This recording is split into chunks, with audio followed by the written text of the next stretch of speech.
Hashtag 2020, new year, new me. Oh, wait, it's February. Fuck. Anyways, I guess we're doing a Black History Month video. Because, Black history doesn't really get talked about in the same way that European history gets talked about. You know what I mean? Specifically today, we're going to be talking about music. Man, do I love music. And a lot of it was inspired by black people. Our story begins during slavery. Now, during the slave times, African slaves didn't really have a way to express their culture, so they chose music. Music of all things. Interesting. The first few slaves brought knowledge of things like the banjo and the xylophone to America and started playing these instruments along with other hymns and songs. Of course, these got banned because the white slave owners thought that these were secret messages. As more and more black people were pushed into the church, both Catholic and Protestant, they decided to create a different type of music. This is typically called gospel music. This type of music also developed into what we would call soul music. After the Civil War, in which blacks did participate, don't ever listen to a white nationalist, there were blacks in the Civil War. After the Civil War and the Reconstruction era, blacks were still mistreated by the system, put into poverty, couldn't really get any good jobs, and still had to do field and slave work.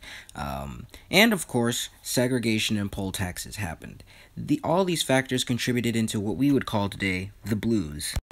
One of the few jobs you could get at the turn of the century was, of course, a barber. And what did black people do when they decided to become barbers? Well, they started to have musical entertainment called barbershop quartets. These usually consisted of 4 men singing songs. And of course, who aped the bit? Of course, white people did. White people copying the musical stylings of Africans. This isn't really like an isolated incident. This is pretty common, as you'll see later on in the video.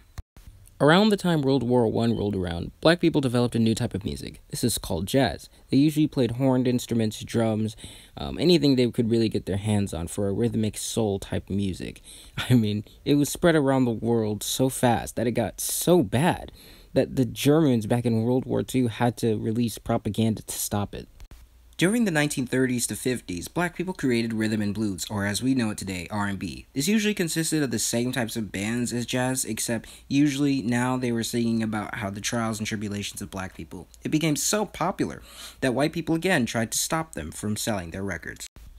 During the 1950s, a new style of music was created. This was called rock and roll. It was pioneered by people like Chuck Berry, Bo Diddley, and Rosetta Tharpe. And even leading rock figures at the time, like Elvis Presley, said that he derived his musical stylings from African American music like rhythm and blues and jazz.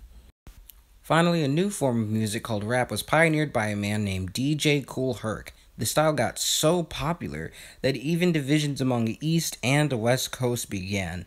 And of course, these divisions, well, they made different styles and interesting types of music. Anyways, thanks for watching. Remember, all of my sources are in the description below, so check them out. Also, make sure to subscribe and, of course, follow me on Twitter.